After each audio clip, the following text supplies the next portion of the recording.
We have Biden subpoenas. Jim Jordan is here to talk about that. Yes, I'm going to give you my thoughts on the election results, the good and the bad from yesterday. All that and so much more is coming up tonight on I'm Right.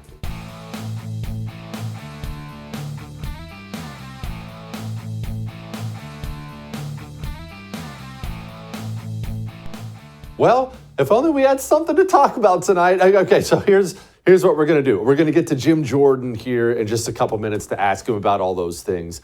I was about to tell you, here's the news of the day. But there's so much news of the day. Where do we begin? Well, let's begin here. We have subpoenas. Hunter Biden, James Biden, others. They've been subpoenaed by the House. And we'll talk to Jim here in a second about exactly what that means. But you should know they're going to have to go testify in front of the House. This does matter. The president's a criminal, and the evidence is going to be laid out there, and people are going to have to give testimony. That's a good thing. We're going to talk about the election yesterday. The good, there was a lot of it. The bad, there was a ton of that as well. We will talk about all these things. But Jim Jordan needs to address the subpoenas and this election integrity partnership, because it sounds so nice, doesn't it? The election integrity partnership, only it's extremely evil, and it's the federal government declaring war on you. And now I'm going to shut up, and we're going to go talk to Jim about it. Joining me now, Congressman Jim Jordan, the big cheese, the chairman of the House Judiciary Committee. And Congressman, I don't even know if we can fit all this in the 10 minutes we have, but let's see. We have subpoenas for people named Biden today. Yeah. What happened? Yeah, James Biden, Hunter Biden, and frankly, Jess, we want to talk, and I think is Rob Walker, one of his business partners, and we want to talk to a lot of other folks as well. I want to talk to this Kevin Morris, the guy that just, Shazam, out of the blue comes along and says, I'll pay your $2 million or whatever it was, tax liability, pays his taxes. I want to talk to that guy. I want to talk to people who bought his art. So I think Chairman Comer has got a number of folks that will ultimately be on this list as we get moving in. And our committee is going to help now do some of these depositions, because we do 5 or 6 depositions a week. So we're going to help with some of these as we move through this to get to the facts in our impeachment inquiry just as quick as we can. Congressman, can you explain to those of us who don't understand, and I'm mainly pointing to myself, but I'm going to act like it's everyone else. Do these people have to comply? They do, right? When you tell Hunter Biden, here's a subpoena, he needs to show up or he goes to jail. That's how this works, right? Yeah, you can hold him in contempt. And courts particularly, it's one of the advantages of being in an impeachment inquiry phase of our oversight, is courts have traditionally looked, if they take us to court, for example, say, no, we got to go to court. The courts have looked at, well, this is a power totally exclusive to the House of Representatives, the impeachment power. Maybe next, second only to the declaration of war, probably the most important power we have. So they look at that as like, okay, if the House needs to talk to this individual as part of an impeachment inquiry, then you got to show up. So we feel good about our chances of talking to all these folks. We even had yesterday sort of the unprecedented situation where a special counsel came and talked to us, David Weiss, who's the U.S. attorney and now special counsel in the Hunter Biden investigation. That's never happened before, but because of the nature of our investigation, he was in and answered questions about a specific area of his responsibility. I am going to ask the question, understanding that you probably cannot answer the question, but David Weiss is a major concern for people who are paying attention. He was investigating, only looked like he was aiding Hunter Biden with his investigation, tried to get him some sweetheart immunity deal that blows up in his face because of a judge, and then he promptly gets appointed special counsel to investigate him. So what's the deal with this guy? Is this guy in trouble? I hope this guy's in trouble. Yeah, it's hard. And plus, it's a 5-year investigation. The one thing we got from yesterday, which frankly we've got from every witness, we've now deposed 7 witnesses who were part of the investigative team into the Hunter Biden investigation. And the one thing that has been consistent throughout is the testimony of the whistleblowers, Mr. Shapley and Mr. Ziegler, the IRS whistleblowers, has stood up. It has been rock solid. No one can refute what those individuals, brave individuals, came forward and told us. Same thing happened yesterday when we talked to Mr. Weiss. And the big takeaway was, if you remember, and I'll do this quickly, this summer, Mr. Weiss wrote Congress 3 letters. He wrote 2 to me, June 7th and June 30th. June 7th, he says, I have ultimate authority to determine when, where, and whether to bring charges. June 30th, 23 days later, he writes me a second letter and says, well, actually, I don't. My authority is limited to my U.S. Attorney's District in Delaware. Well, it can't be both. You can't have ultimate authority and then say, no, it's just limited, and then still maintain somehow you're the guy in charge of making all the decisions. He further then writes on July 10th to Senator Graham and says, I have not sought special attorney status. I have had discussions with the Department of Justice. Yesterday, when he was asked directly, did you ever request special attorney status? He said yes, in the spring of 2022. So he asked for it, was never given that, only received special counsel status when he asked for it this August. So he told us something in those letters that was not accurate. And we learned yesterday that he had sought this and wasn't given it by the Justice Department, which again is directly confirming what Mr. Shapley said took place during this investigation. So we're going to continue to dig into this. We got two other people we want to talk to who are part of the investigation, two of the attorneys, and of course the top assistant U.S. attorney, Leslie Wolf, who ran, frankly, most of the investigation into Hunter Biden. Good grief, what a mess. All right, we have to move on. I'm sad we do, but we have too much to get to. What in the world is the Election Integrity Partnership? Because that sounds really nice. It sounds like they're protecting our elections. I'm all for it. What were they doing? Yeah, just like the Disinformation Governance Board had this nice sound to it, but engaged in basically the same kind of activity. So here we knew that big government worked with big tech to limit our speech. We had that from the Twitter files and the Facebook files and other things we've learned, and of course the big court decision we got in the Fifth Circuit. But now we know it was big government, big academia, and big tech all working under this entity they created, the Election Integrity Project at Stanford University, all working to suppress speech, and it was disproportionately, go figure, disproportionately targeting conservatives. President Trump, it was Molly Hemingway, it was Mike Huckabee, and Candace Owens. I'm sure you were probably on the list too somewhere, Jesse. It was going all targeting conservatives and conservative networks like Newsmax and others. Sean Hannity was targeted, for goodness sake. So this censorship industrial complex is just that. It is a big thing. Big government using our money funneled through universities where they created this election integrity project. And then they had this software program where they would display, we think this post should be taken down. And everyone could see it. Oh, yeah, we think this should be filtered. We think this reach should be limited on this particular tweet. I mean, total attacks on First Amendment free speech rights. Tell me about Elvis Chan, this FBI special agent who's on camera bragging about his coordination with social media companies to make sure, of course, the election was fortified. And look, it's not a small deal, obviously, as you well know, Congressman. An FBI agent, especially a special agent, has incredible powers. And if he's using those powers to run cover for the president, run cover for Democrats and hurt Republicans, that's honestly one of the worst crimes imaginable in my mind. Yeah, we've been trying to get him in for his deposition, and we're having a fight with the Department of Justice. We're going to continue to pursue that. We think he will ultimately be in for an interview. Remember, Elvis Chan was the key guy meeting with big tech in the run for the 2020 election, and he was the guy who pre-bunked the whole laptop story. He said repeatedly that we expect a hack and leak operation. We expect it to happen in October of 2020, and we think it's likely to involve Hunter Biden. Well, how could he know that? How could he predict the future? Well, he could know that, he could predict the future because the FBI had the laptop. They had it all that time. And he's telling this to big tech. And then when it suddenly shows up, they're already kind of pre-programmed to think, oh, this is a hack and leak operation. And of course, they did what so many people on the left wanted to happen. They suppressed that entire story and kept it from we the people just 2 weeks before the most important election we have, which is the election of the President of the United States. So, yeah, we need to talk to Mr. Chan, because he was part of that effort, which got further used with the 51 former intel officials. We exposed that all earlier this Congress, what they were up to in furthering that false narrative about the laptop. So we look forward to talking to Mr. Chan. We think that's going to happen real soon. Good. I hope it does. Congressman, thank you so much. I appreciate it. You bet, Jesse. Keep up the good work. Thank you. All right.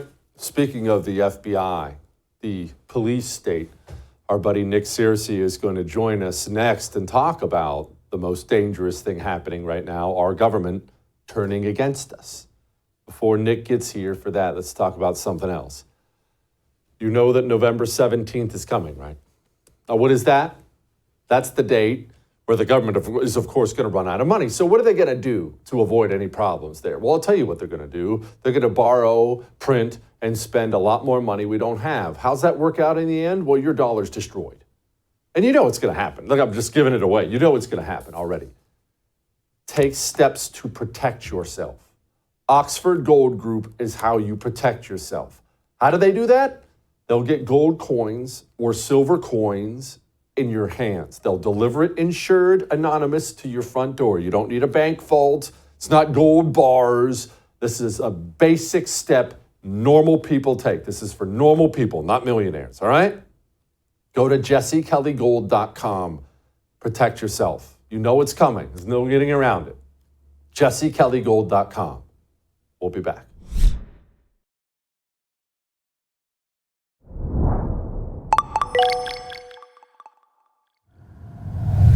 Okay, let's have a talk about yesterday. It's you and me talking here. Let's have a talk about the election. Take a breath. All right, take a breath. There were a lot of good things that happened yesterday. There were a lot of bad things, really bad things that happened yesterday. And we're going to tackle some of those things here in a minute. Let me say this before we tackle these things. In the wake of an election, especially election losses, there are fingers that get pointed all over the place. This is human nature. As the old saying goes, victory has 1,000 fathers, defeat is an orphan. On the day after an election, people are sad, bummed. An election doesn't go your way. They're sad, they're bummed out, they're looking for someone to blame. And what they'll do is, and you've probably seen all kinds of this, you've probably seen it on TV, heard it on the radio, you read about it in print today. You've seen people making these sweeping arguments about all the races yesterday. It was all abortion's fault. It was all Trump's fault. Well, maybe if DeSantis helped, Mitch McConnell of the GOP. And here's the truth. Each race, every single individual race, this is an undeniable fact, has its own tale to tell. Are there sweeping things that happen? When Democrats are very unpopular, they lose a lot of seats. When Republicans are very unpopular, they lose a lot of seats, of course. But whenever you have somebody who sits down, and I bet you everyone you've watched or listened to today has done this, when you have someone who sits down and tells you that the Attorney General race in Louisiana and the Virginia state delegation, they all went the way they went for the same reason, that somebody is either a simpleton or treating you like a simpleton. That's not the case, all right? So let's dig into things here and let's take a moment. First, let's deal with the good. I, just like you, last night as everything was coming in, I get off the air last night and I'm following everything on social media. I'm watching things on the TV. I'm texting buddies, phone calls ringing, and it was all the bad news, right? It was all the bad news. But did you know that elections themselves, what they really are is simply the revelation of where we are as a country, or where you are as a state, or where you are as a city. What do I mean by that? Well, have you ever had high blood pressure or know someone who is? And they find out when they go to the doctor? I know, because the high blood pressure runs in my family. You walk in, the doctor does your blood pressure and says, oh my gosh, you're 160 over 100. Well, did that person just get high blood pressure when they walked in? No, they've had it.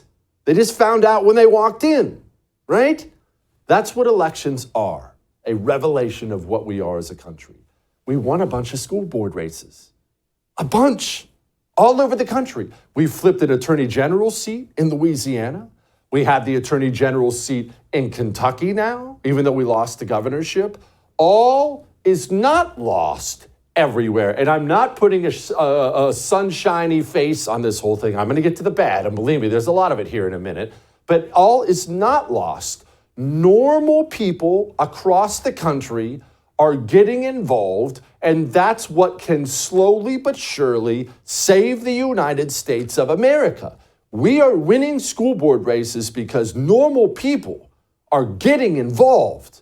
That's good. And we found that out yesterday. They were already involved, but the election results came in and wow, we saw they're involved. Okay, that's the good. Now let's deal with the bad. We lost the governorship in Kentucky. We didn't have it, but we lost the race. Cameron lost to this Bashir guy. Okay, that sucks, right? How does a red state like Kentucky go for this idiot? Well, again, remember just 2 minutes ago when I said each race has its own tale to tell? This family, they are Kentucky royalty. This guy's father, Kentucky royalty. This family's been around a long time, a well-established family in Kentucky political circles with a good reputation. That is going to be difficult to overcome. That's part of the story as well. Is there more to it? Of course, but keep in mind, this is a popular governor. All right? Now, what else? I'm getting to the big one, believe me. We lost the Virginia delegation. The Virginia House of Representatives is what I'm going to call it. They call things different there because it's a different kind of a place, but we lost the Virginia House. We had the governorship in Virginia, didn't have the Senate, we had the House, we lost the House. Okay, so now we have Governor Glenn Youngkin, Democrats hold the House and Senate there. Maybe you looked at that and thought, wow, that sucks, we really lost a lot. We actually overperformed in Virginia. We did. In the districts where Joe Biden had single-digit wins over Trump, Republicans won. Republicans overperformed yesterday in Virginia. Okay, good. Let's set that aside. Believe me, we're getting to all the really, really bad. Here's the really, really bad that happened yesterday. First and foremost, Pennsylvania's Supreme Court. Pennsylvania is a critical swing state. I don't have to tell you that. I'm not going to insult your intelligence. And we really needed that Supreme Court seat. And not having that Supreme Court seat could very well cost us a chance at the 2024 presidential election. I'm just giving it to you right between the eyes. I told you I wasn't putting a sunshiny face on it. I'm giving it to you right between the eyes, as I always do. That was a critical election, and we lost. All right? Now, let's deal with the big thing. This is the big thing for me. Maybe it's not for you, but it is for me. Ohio and the pro-life abortion thing. Ohioans, remember, I was born in this state. This is my state. All my relatives are there. I'm a Buckeye fan. These are my people. Ohioans went out, the people who voted anyway, they went out and overwhelmingly voted in favor of enshrining abortion as a right into law. They did. And this hurts. And what I'm about to say hurts, but it is true, and it's something we have to tackle. Ohio had a blood pressure check yesterday. They found out the blood pressure was high. But the blood pressure was high before yesterday. We just found out yesterday. We have a people problem in this country. We do not have a politician problem. We think we do. And you know why we do this? You know why we do this? It's Joe Biden's fault. It's Nancy Pelosi's fault. It's AOC's fault. It's Barack Obama's fault. You know why we do this? Because it simplifies things and it makes our problems seem so much easier. Well, if I just get rid of that guy, then we'll fix everything. That guy's the problem. Boop, we'll just get rid of it. If the people of the United States of America love abortion, and they do, then there's no politician who can fix a nation that is this broken. Now, pause for a second. I didn't say it's hopeless. I didn't say it's over. But what I did say is we obsess over elections. Elections don't matter at all. It doesn't matter who leads a nation of people who are so evil they want to snip a baby's head off in its mother's womb. It doesn't matter who leads it. Trump, DeSantis, I don't give a crap. The people must be fixed. So how do we go about doing that? What do we do to fix people? Well, here's what we do. We begin to speak to them when they're young. We begin to take back our schools like we did yesterday so we can teach appropriate things, including the respect for life in schools. We began to be more family-oriented, teaching people values, right, wrong, all these other things. And here's what I don't want you to do at all. And I saw this a bunch. I don't want you to give credit to Democrats for flowery ads they put on TV, ads like this one. I was raped by my stepfather after years of sexual abuse. I was 12. Anyone who believes there should be no exceptions for rape and incest could never understand what it's like to stand in my shoes. This is to you, Daniel Cameron. To tell a 12-year-old girl she must have the baby of her stepfather who raped her is unthinkable. I'm speaking out because women and girls need to have options. Daniel Cameron would give us none. Is that commercial effective on brain-dead morons without decent parents? Of course it is. I have two sons. They're 13 and 15. You could play them that commercial on a loop 10 hours a day and they'd still look you in the face and tell you abortion's evil and wrong. We must begin with our children, teaching right from wrong again. We have to begin again. And we're not doing that, but we can start and we can try now. We have a people problem. Either we fix the people or the country isn't worth saving anyway, all right? So let's begin there. And finally, speaking of fixing the people, why don't people show up to vote? People complaining today about the Kentucky governorship. Estimates are 30%. 30% showed up to vote. 30%. You know who I guarantee showed up to vote? People like this guy. You try to overthrow elections with violence, and then you're out here among decent people. What are your policy prescriptions? Have a nice day, you Rights? Yeah. Involving yourself in people's families and their bedrooms? It's pretty wild. You animal. Hey, sir, how are you? Headed in to vote? Yeah. Could I get your Republican sample ballot? Sure, thank you. You know, try not to be buddy-buddy with these people because they put on the face of a good neighbor, but they support lynch mobs or KKK, or they're Bible-beating bigots and freaks. Yeah, they're not good neighbors. You can be mad at that vile communist all you want, but do you think him and all his vile communist friends showed up at the polls yesterday to vote? I guarantee they did. How many people talk about being Republican? I'm on the right. I'm this, I'm that. Didn't even bother to show up and vote. The numbers say it's a lot. Again, you can talk about this politician or that politician all you want. If the people don't care enough to show up and save the place, then we're finished anyway. All that may have made you uncomfortable, but I'm still right. Now, we're going to move on here. Maybe the whole country needs a big old dose of chalk. Maybe that's what they need, so they actually have some fight in them around here. I personally, every single day, again today, I pull out my little old person 7-day pill dispenser thing because I load it up at the beginning of every week with my male vitality stack from Chalk. It's 3 different things. And every single morning with my breakfast, I'm taking it. Why? Because daggone it fires me up, man. 20% increase in testosterone in 90 days. Can you imagine how you feel after 2 years? I can, because I've been taking it for 2 years. That's what you get at Chalk. And right now, they have an addition you can add to it.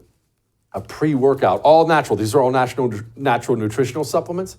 Chad mode. Get yourself fired up. Natural caffeines. Prepped and ready to take off like a rocket for the day. Chalk.com.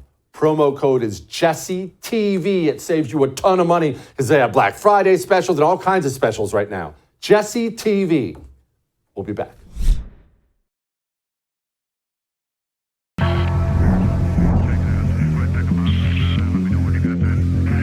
A lot of videos of individuals who have been tearing down signs, many of these taking place in New York City, of Israelis presently being held hostage in Gaza. There have been some tense confrontations that have taken place there. Is the White House's view that these actions should be condemned, the pulling down of them, or that that's a form of peaceful protest? Look, I have I've sort of kind of seen the reporting here and there. I think it was from last week, There's right? been like 30 million videos that have gone around. No, So it's I know, I very hear you. widespread. I hear you. I'm just not going to, I'm I not guess, going is it okay? to, I'm Is not it going. okay? Is that peaceful protest to pull that down, or should you not be doing I'm just that? not going to go into specifics on that particular thing.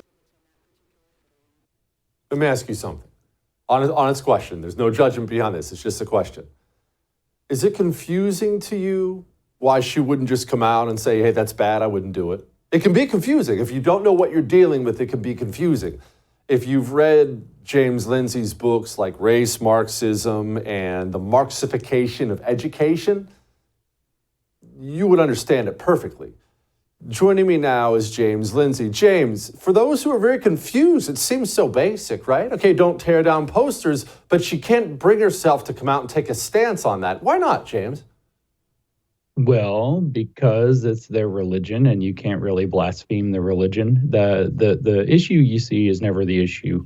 The issue is always the revolution. And so right now, this stuff that's happening through what they're calling Palestine is favorable to the revolution. And so since it's favorable to the revolution, it has to be defended by the entire communist apparatus. It doesn't matter whether they align with Islam or not. It doesn't matter actually what they think about gay people or black people or any of the other things that we think are the big issue of the day. All that matters is that this is a wedge issue that they can use to drive an agenda toward the revolution that they are trying to achieve. James, can you explain something for people who don't understand? In fact, I've been confused by this many times in the past, like the George Floyd riots, tearing apart all these cities. And people looked on at this and they thought, wow, this is really going to hurt Democrats at the polls. And it didn't hurt Democrats at the polls. And they're doing the same thing right now with all this pro-Hamas stuff. Man, this is really going to hurt Democrats at the polls. Why don't these things end up hurting Democrats at the polls? Well, first of all, we're just to say it, since we're on the air, we should point out that what's happening, you said George Floyd, this is Gaza Floyd. It's the exact same kind of operation being run on our society.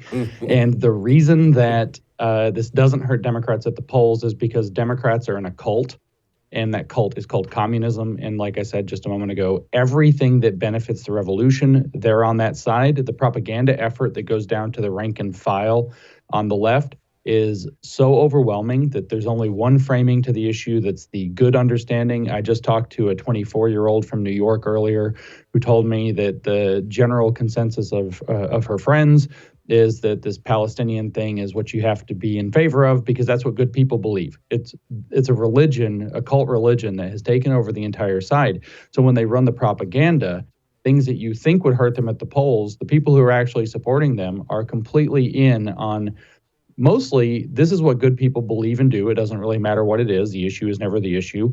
And bad people are opposed to it. Bad people like Republicans, bad people like conservatives. And what the most important thing is for the average Democrat voter right now is not to have anybody in their social or professional circles say you're talking or acting or thinking or behaving like a conservative or a Republican, because that's social and political and professional death if they are identified as such. Yeah, you can't possibly understand these people till you understand they think you are the height of all evil. James, is there a point where the elite communist scum and the street communist scum start to clash? I always view communists in two separate groups. And the street communist scum, very useful. You need them to vandalize and assault and murder people. You need them at protests. You need them doing these things. But they can eventually become a liability for the elite communist scum, can they not? Yeah, I mean, I actually think in this particular issue, we're seeing that this is why you're seeing what you're seeing out of the White House, for example, is this weird deflection to, well, we've got to be aware of Islamophobia, but you don't see the White House giving a full-throated defense of Palestine or Hamas. So they're kind of caught between a rock and a hard place. We're watching, especially Jewish people throughout the country, but a lot of other Democrats throughout the country horrified at what they're actually seeing. And so there is this liability. We saw this also back in March and April when the trans shooter rampaged at the Covenant School in Nashville, which is back in the news this week because some of the manifesto came out. It turns out that was a major liability moment for them. And so, yeah, it does happen. It turns out that the street communists are difficult to control, and they get a little over their skis sometimes, if you will.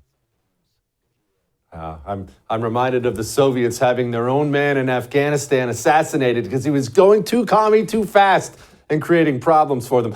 James, what is the mystification of language. You talk about this on the podcast. Well, before that, I'll just say that I'm also reminded of when Mao Zedong released his Red Guard, and they finally got his power back by rounding up the president of the CCP, Liu Shaoqi, and they dragged him out and humiliated him. And then the next turn of the screw was that Mao came out and said, well, thank you for all of my power, my loyal Red Guard, but you're way too radical, you're far too left. And he sent the People's Liberation Army out to round them up and send them to the countryside and murder them all because, that's communism for you. You're useful in the moment, and then you're a liability the next moment. So I'm reminded of that too. But the mystification of language is how they move the ball the most effectively. They misuse words. They misuse phrases strategically. They speak in slogans so that what you are not able to do is really grasp what's happening. The people that are under their spell, the people that are out there marching, literally chanting the slogan from the river to the sea, don't really fully understand what they're chanting. But they know they're defending democracy, but they don't understand that democracy only exists under communism because otherwise the bourgeois have too much power and it's not real democracy. They want inclusion, but they don't understand that inclusion means a set of values where everybody has to be purged and censored so that the communists are always made to feel like they're included at the table in every other thing that happens. And so there's this sense where you don't quite know what anything really means, but you're going along with it because that's just what it seems like good people and the people in your social circle are doing. It's propaganda. It's the effect of propaganda on a population. Why don't more break away? And I know some do. I'm not going to act like people can't wake up. People can wake up. People can be redeemed. But why don't more eventually, when it gets so bad, when you find yourself at a protest spitting on people, why don't more people look around and think, okay, maybe I'm not on the right side of this whole thing here?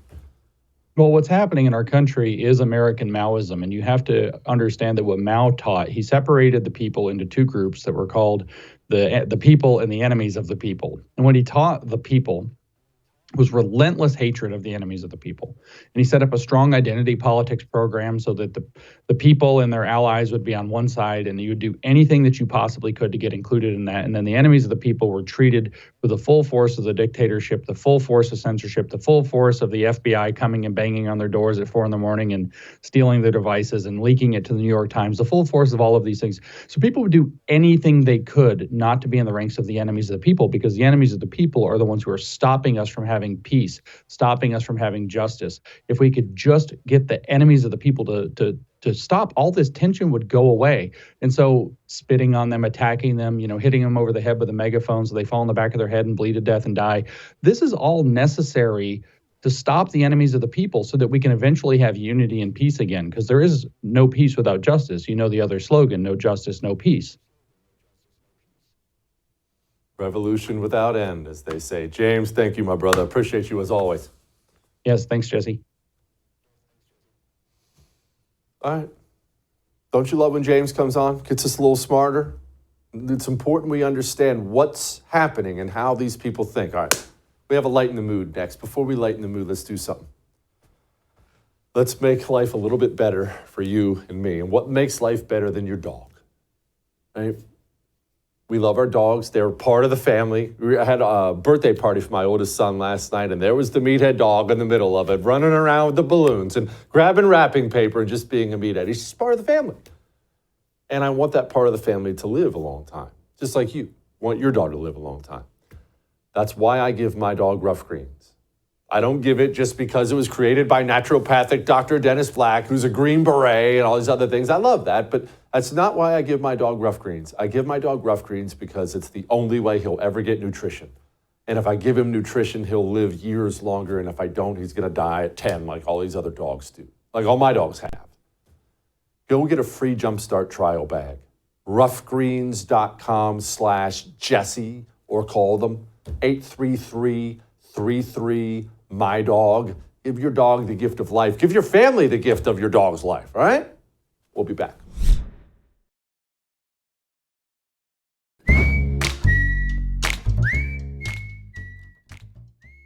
All right, it's time to lighten the mood.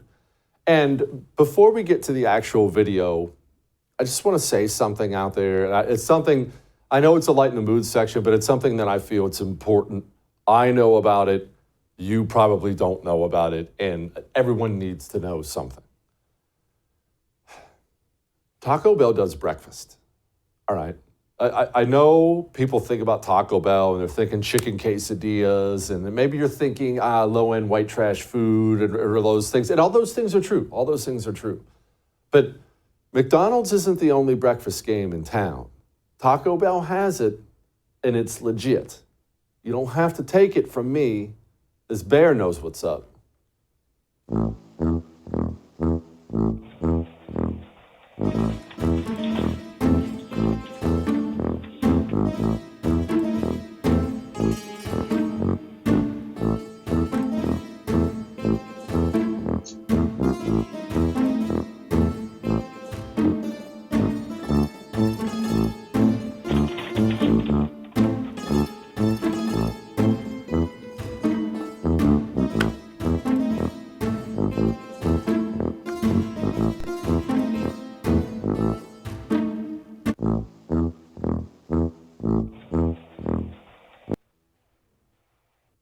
Just straight up thieve the whole bag. That's the funniest part of the thing for me. Taco Bell gets dropped. He doesn't come up and eat it there. This comes up and boop. It's mine now. I'll see you tomorrow.